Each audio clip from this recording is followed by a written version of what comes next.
This is Jilliana Ranicar-Breese, and I'm back with Irena talking about what happened to her in Vilnius when she came back from a year in America and how it changed her life. Go ahead, please. So after some years of teaching at the school English first, I was invited to work as a public relations officer at Vilnius Conservatoire, which was a college.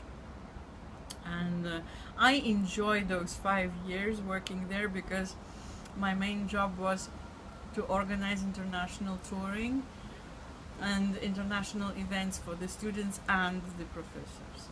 So we did a lot of international projects, and I was traveling a little bit. Which countries? At that moment, I got acquainted with a very good friend of mine, John Bannister, who was a professor at Bishop Grosseteste College in Lincoln, UK. Oh, English. Okay. What year would this be? It's pre-independence? It was in 2000. Oh, okay. So post-independence. Independence was 1991. Yes. Okay, so we're in the year 2000, yes. It was a very intense year. Lithuania was prospering, the arts were blooming, and everything was pretty successful. Uh-huh. Then I also got an invitation to have a little internship in France. Yes, in Dijon, you said. Yes. In Dijon.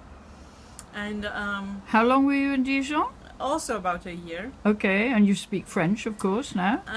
More or less. Uh-huh. Well, I understand at least. Okay, of course. And read. And my greatest experience was that France is different from UK, and of course is different from the United States. Naturally. In terms of culture, in terms of tradition, in terms of classes in the society. Uh-huh, yes. Because in the United States you don't feel any classes, you know. In UK you start to feel some societal classes. Yeah, we have the class system here. Naturally, in America they don't. And in France... In fact, in America, if you have money, you have class. Oh, yes. According to the Americans.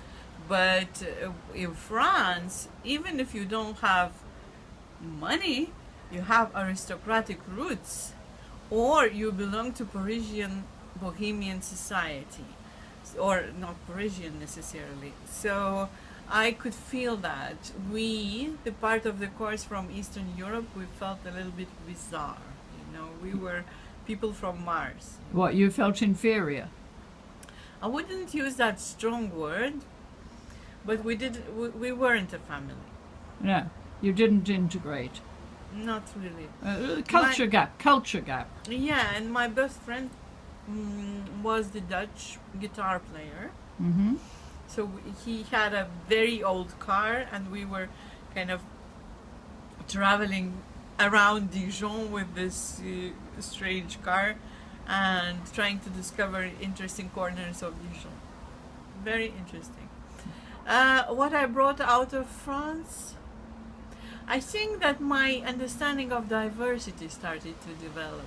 Okay. Because before that in Lithuania I didn't have a bigger picture, because we knew Russians. Well, you weren't global, of course.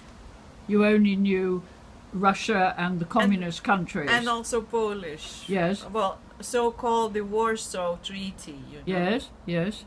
So the countries of Warsaw Treaty were allowed to visit for those communist leaders who kind of were loyal to the government, so they could travel.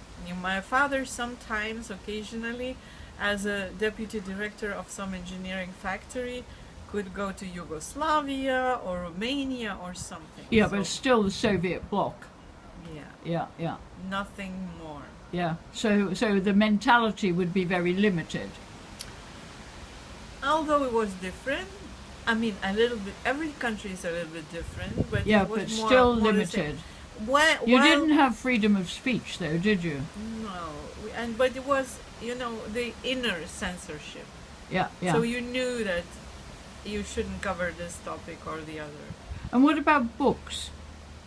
could you get foreign books? That's a very good question, because foreign books was one of the topics where your emigre relatives could send you something illegally. Yeah. But the other topic was so-called Russian samizdat, which is called self-publishing. Yes. Where we could copy some forbidden books and share between each other and hide it because somebody could. And of course, you didn't have the internet in those days. Oh, so no, not yet. When I went to the United States to study in 1997, there was the beginning when I started to work on the computer. Yeah, I didn't know how. It must have blown your mind. When I was filling out the application, it was electronic typewriter. Yeah. I remember that because it was bloody difficult, because when you make a mistake you cannot rewrite it. Oh, right. The typewriter doesn't allow you to do that. So the coming back to the question is about the books.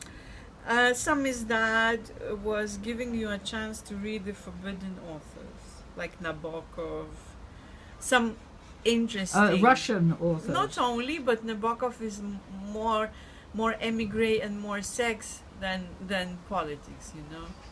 So you mean that there were some forbidden areas where the publishing didn't go further.